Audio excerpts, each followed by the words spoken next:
Well, new overnight, a police officer is recovering after being hit by a car while working on a different crash. It happened last night on I-25 between Alameda and 6th. Police say they're still looking for the driver who hit the officer, but they did find the car. They say the officer was not badly hurt. This morning, police in Fort Collins say a driver is responsible for not one, but two hit-and-run crashes. They both happened on College Avenue between Prospect and Drake.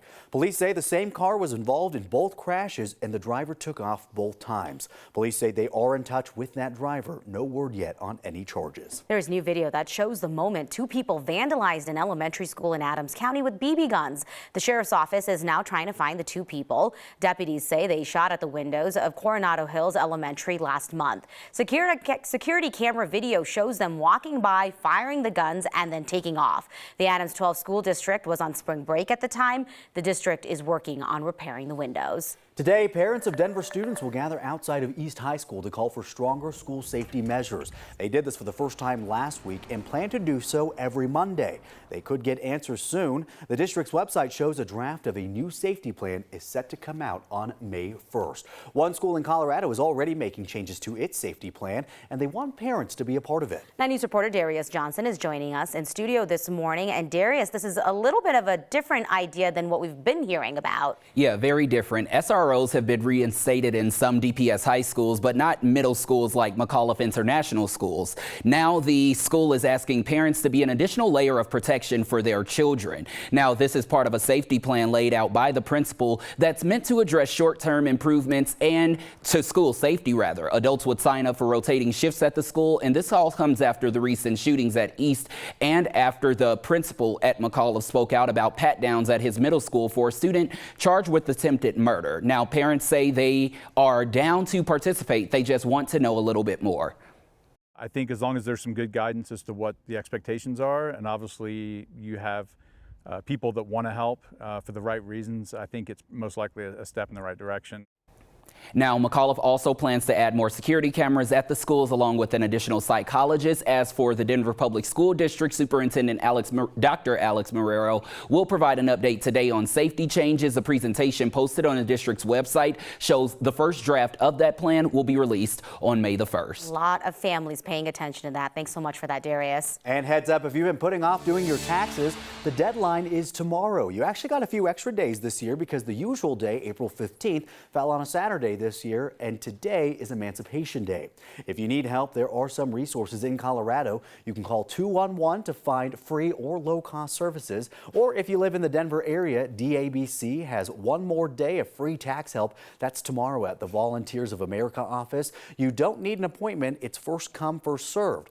All of the details are on denverabc.org. And as we get close to tax day, the IRS is actually working on a free online system right now. Congress asked the agency to figure out how a free government-run system for any income level would work. That has some consumer advocates very excited. But if it happens, tax prep companies like TurboTax or H&R Block could lose a lot of money. So they are spending millions of dollars to lobby against a government-run system. The IRS is supposed to share its first report on how the system would work and how much it might cost next month.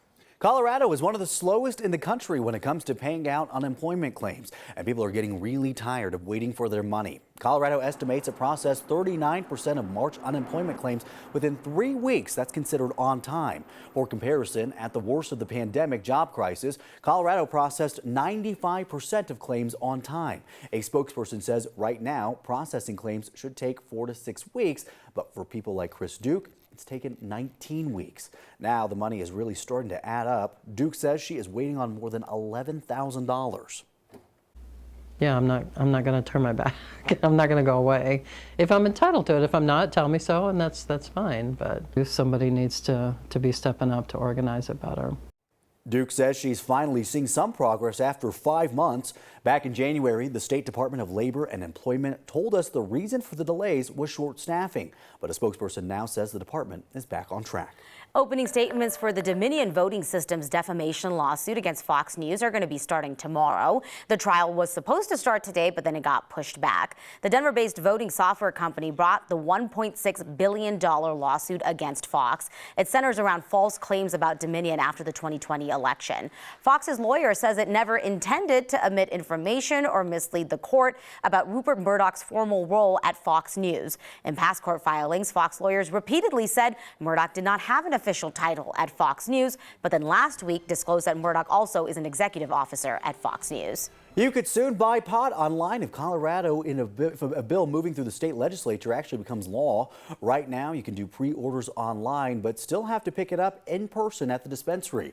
This new Democrat-backed bill lets the buyer pay online, then have the marijuana delivered. Customers would still have to show ID to the delivery driver. Other states like Illinois, Massachusetts, Michigan, and Oregon allow dispensaries to sell online. If passed, the new rule would go into effect 90 days after the legislative session ends in May. All right, one thing you need to know about your forecast is that it's going to be a nice one. Along the Front Range, north and south temperatures are going to be a little chillier. The 50s for Georgetown, Nederland, and Estes Park.